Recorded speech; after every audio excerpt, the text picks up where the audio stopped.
Jose Rijo. I always remember him as an A, but maybe I'm just thinking crazy.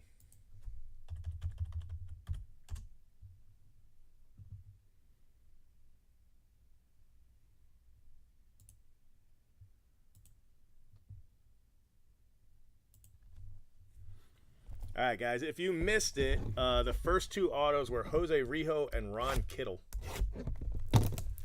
Ron Kittle was the first.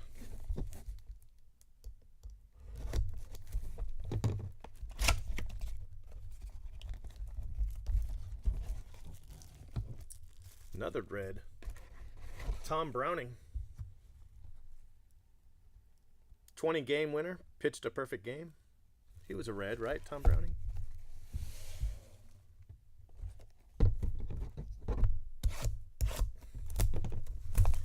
So Tom Browning, Jose Rijo, and Ron Kittle. No Hall of Famers yet. We still have at least 3 of those coming.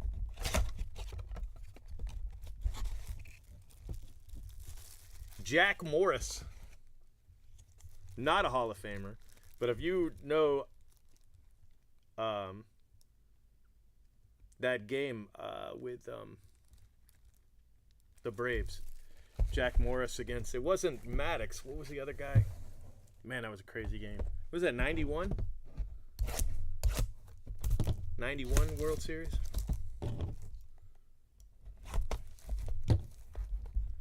Yeah. Ron Kittle's cool, man. You know what he does now? He makes benches. Another Marty Cordova.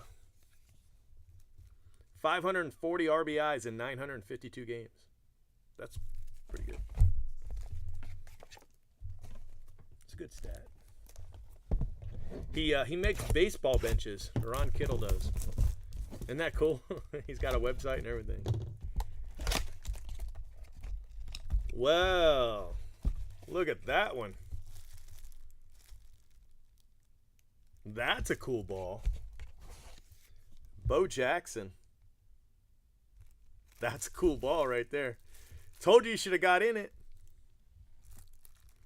Nice. Nice ball. Bo Jackson. That one would have been a PC guy. PC guy. Suddenly I can't see.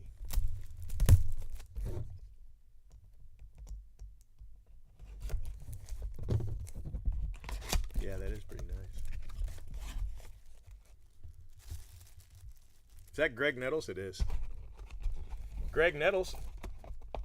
If I can get the thing out.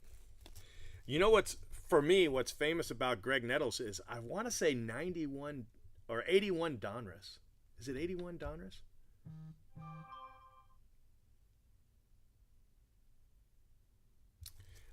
Anyway, there's a card and it says Craig Nettles instead of Greg Nettles. And back in the 80s, it was like this huge, it was like $100 card. It was crazy. I don't think it's worth that much anymore, but you know, there was a time when like errors and stuff like that were really, really valuable. They haven't really held over to the modern era. Some have, like your that's Strawberry, like your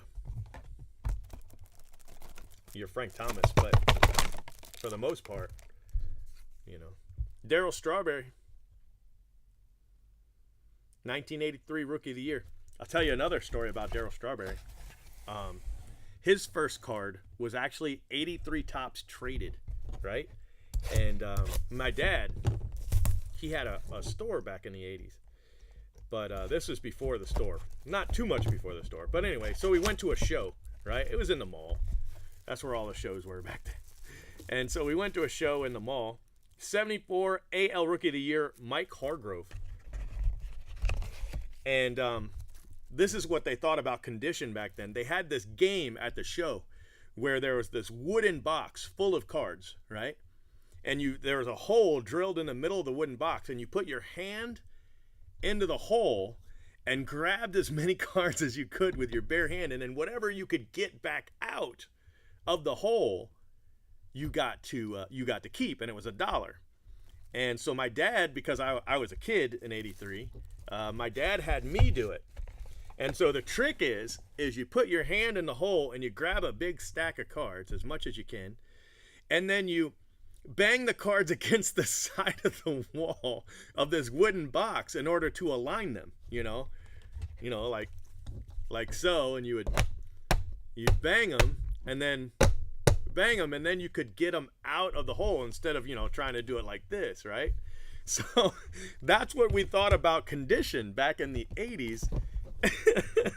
And the reason that I remember that is because the 83 Top set had just come out, and one of the cards in this box was a 83 Topps Darryl Strawberry. And so that's the card my dad wanted me to get.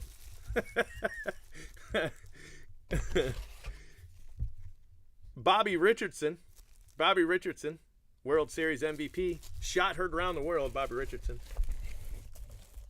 I think we're still missing some Hall of Famers, right? Because Bo Jackson's not a Hall of Famer. Is Jack Morris? Jack Morris might be.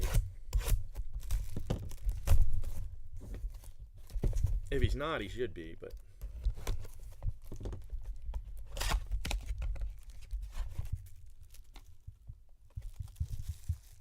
Tommy Glavine.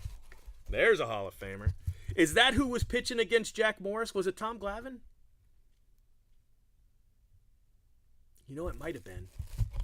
There were three guys, Greg Maddux, Glavine, and what was the other guy's name? Why can't I think of his name? Anyway, one of them was pitching against Jack Morris in that game.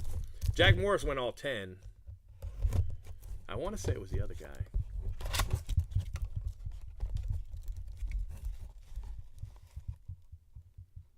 Oh, yeah? Who did you get? Oh, look at this.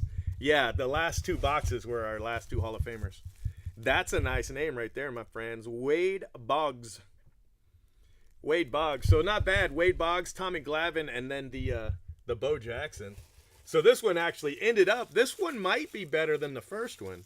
Hard to say. That first one was really good. But it's definitely up there. Definitely up there.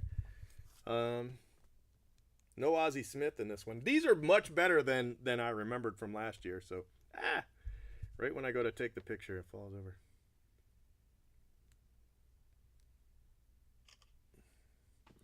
So, guys, I'll get your lists up, okay?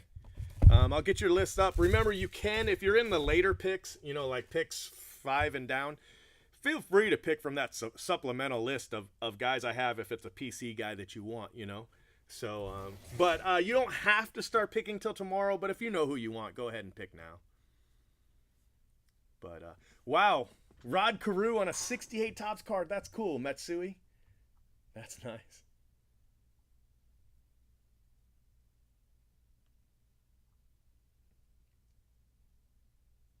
That's great. Okay, it's a draft. We had 3 case drafts, so.